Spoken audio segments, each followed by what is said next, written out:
Hello and welcome to my quick guide tank coaching. This is part 3 about jewelry, gems and the Heartrune. Since this is only the quick guide version, I will have with you only a quick, not so deep, not so detailed look into the things, and I will only tell you what you need to start right away.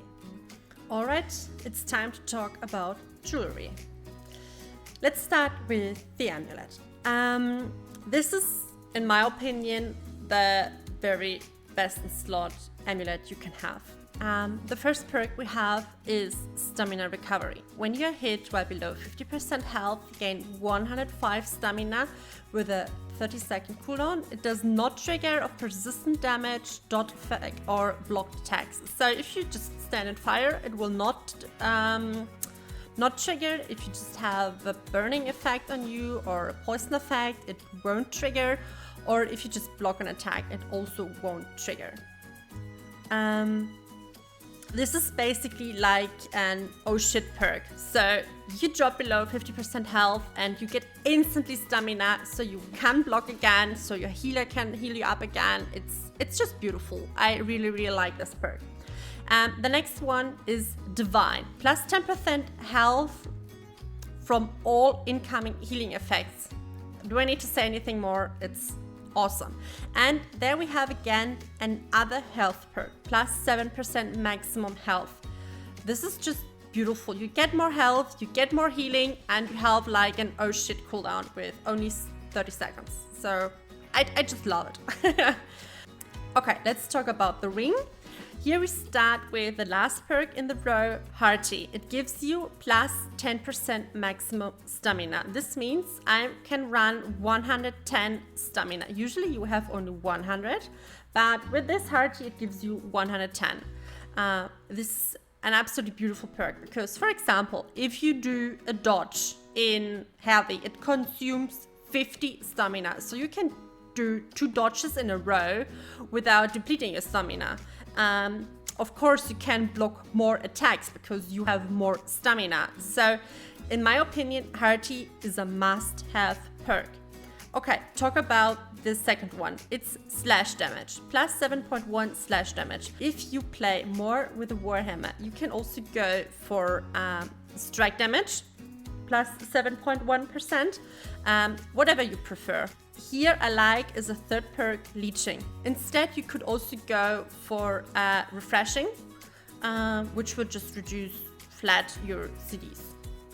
Also an option, just depends on what you like. Let's talk about the earring. I crafted this one because I think it's best in slot.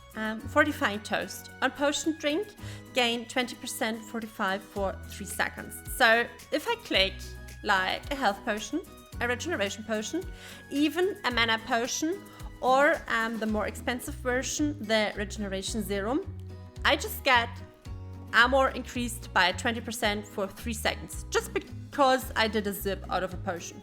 It's just very useful. Then I have Despised.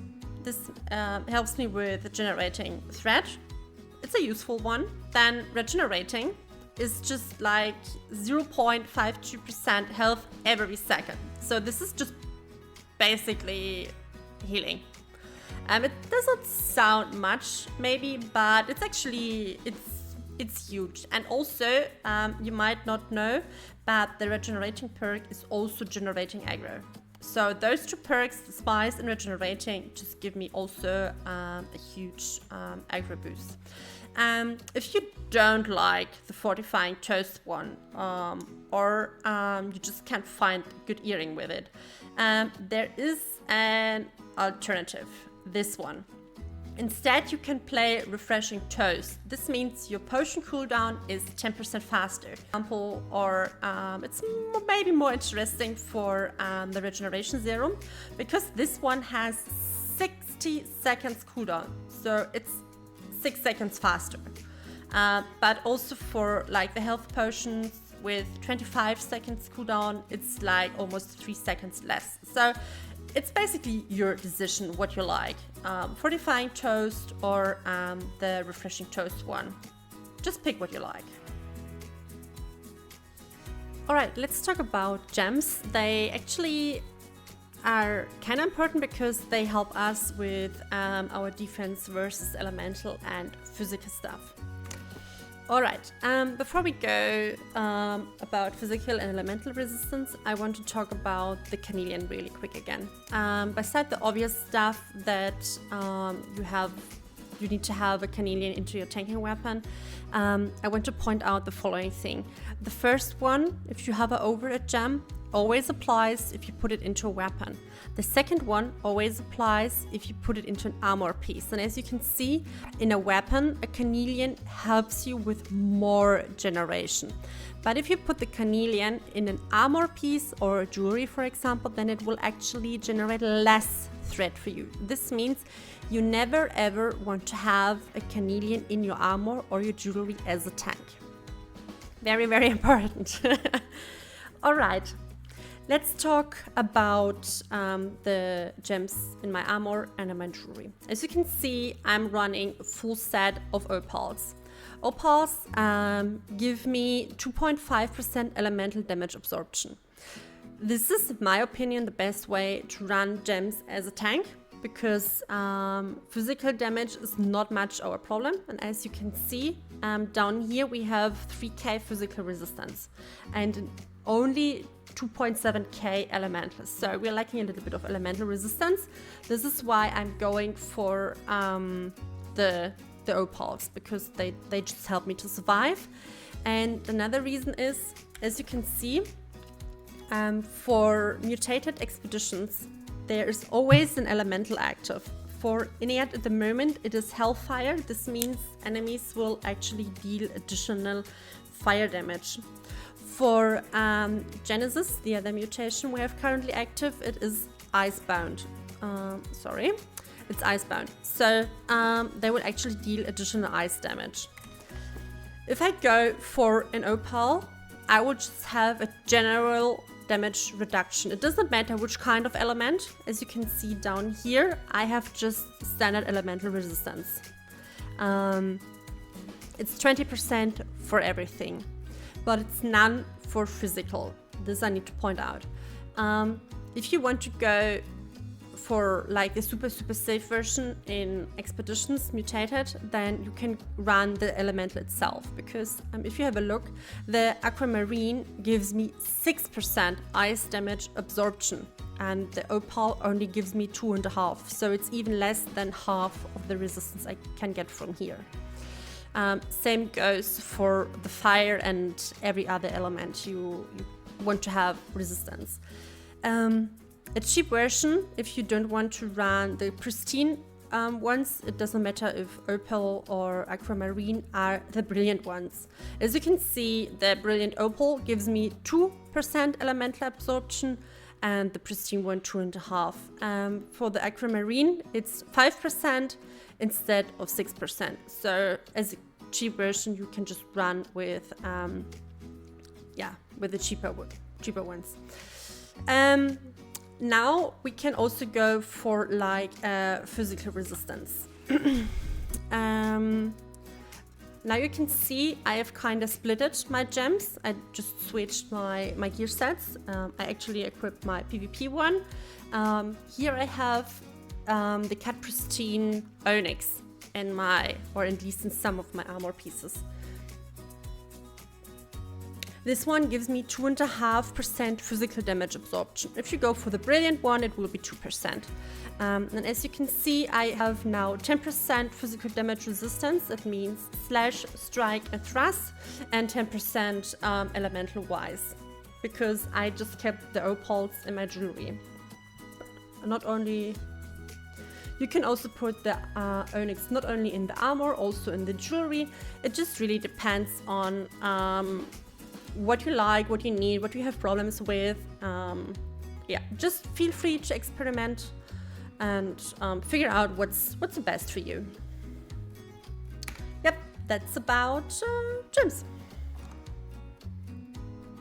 The last part we need to talk about gear and equipment wise is our Heartrune.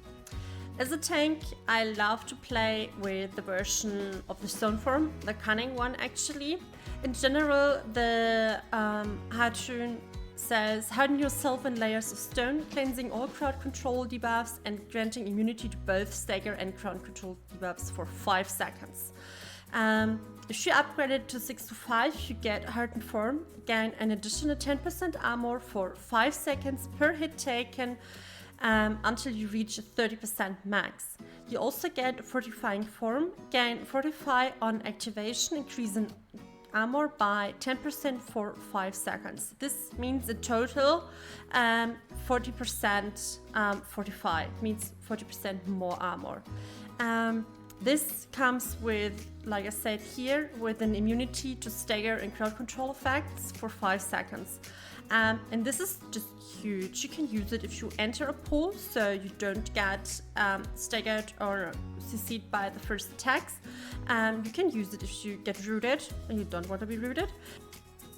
If you want to avoid an attack which usually would CC you in any way, you can press the Heartrune. Or if you, for example, out of stamina, and then you can use it like an oh shit button, because you will get Fortify, you can't be knocked down, and then you just can avoid the block without having any negative outcoming for you. And the next really good thing is you don't need to upgrade this one to 700, and I'm gonna show you now why.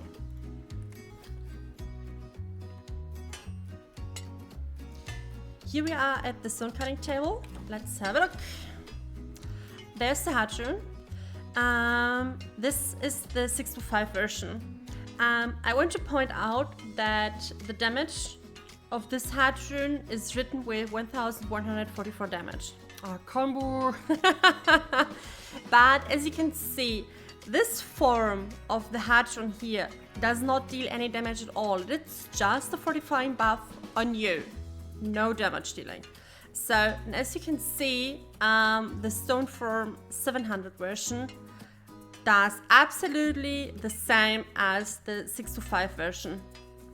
The only difference is you have like 140 damage more, but since this Heartrune is not supposed to deal damage, you just don't need to buy or gather all those stuff. It's like, I don't know, 6k you save on upgrading this one, because there's absolutely no point in doing it.